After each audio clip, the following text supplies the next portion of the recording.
What's up, everybody? Just kind of giving you an update on the paint job I did last year, the little $50 paint job, and as you can see here, I cut and polished it, and this is what it should turn out to be like. It's a little dirty. You can see my reflection. It's still not complete, but when it's all said and done, the whole car should be this shiny. Now, I'm making this video because a friend of mine, you know, he was all like, that's what you do with your tax refund. Well, I'm here to show him with this unfinished panel that I have yet to sand and cut and polish, that it will indeed turn out to be that good looking. So I have 800 sand grit paper that I'm going to start with, and then I'm going to work my way up with 1,000, and then eventually work my way up to 1,500, then 2,000 grit, and then cut and polish everything, and it should look just like a brand new car. So I'll be here in a couple of minutes to kind of show you everything after I'm done doing some sand work. So yeah, and I'll show you what I got here.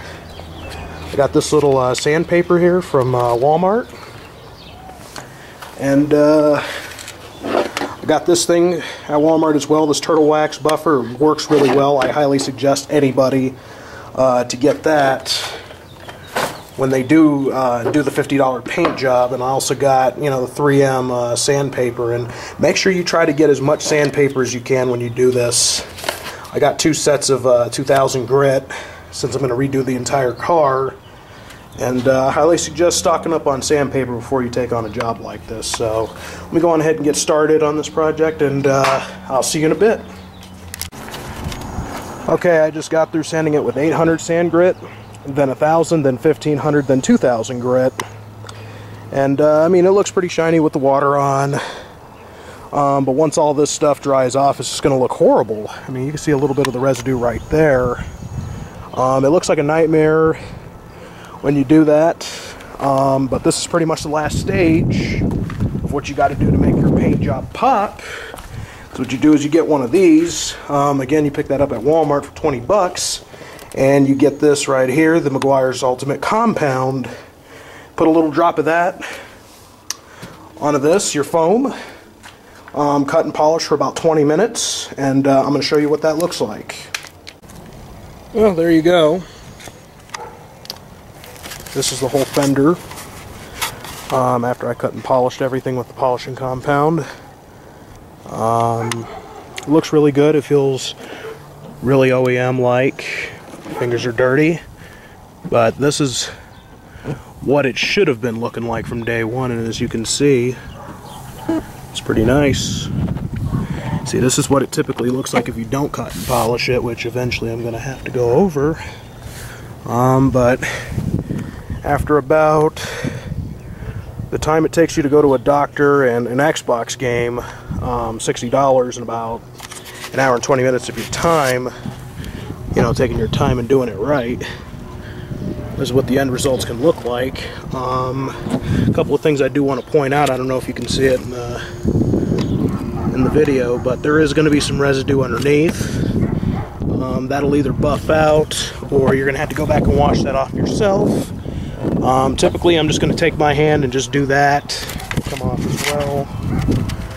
But other than that, I'm not going to complain, because this is a $50 paint job and I did it all myself.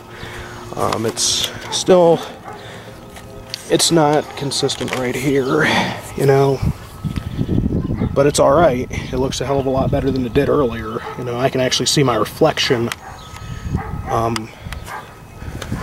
Let me show you on the other side of the car. This is the other fenders that is not touched. You cannot see your reflection. So this is a side-by-side comparison. You can't see me here, but over there on this side, you can see me. So I masked it up, and hopefully this answers a couple of questions for you guys that are thinking about doing this. I highly suggest doing this to an older car. Don't buy a brand new car, and don't do this to a brand new car. You know, I know a lot of F-body guys, they like to paint this little thing black, you know, when the car's fully, you know, red, white, or whatever. And I mean, this would be perfect for, you know, just a little modification like this. Other than that, yeah, I suggest it to anybody that's, you know, looking to build a budget project. You know, you're looking to build a sleeper and, you know, the car just needs a minor touch-up. This is not a bad idea. So one last thing, I know a lot of you guys have been bitching and complaining about this thing right here, blue wheels on the car. And my response to that is, you know, I am going to get a new set of rims. I'm having a tough time finding a different kind of rims, because everybody and their mama uses the same old kind of rims on GM vehicles.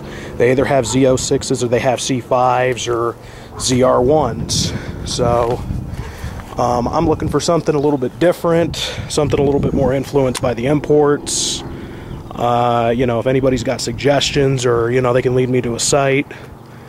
You know, I'm looking to get that changed up this month. And most likely I won't be going with blue again. You know, as you can see here, I even got a blue Berger panel.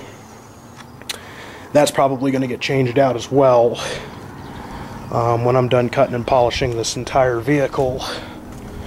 You know, when the entire car is this shiny in about a month here or so, or a couple weeks, you know, this whole door and everything, it's going to look much better.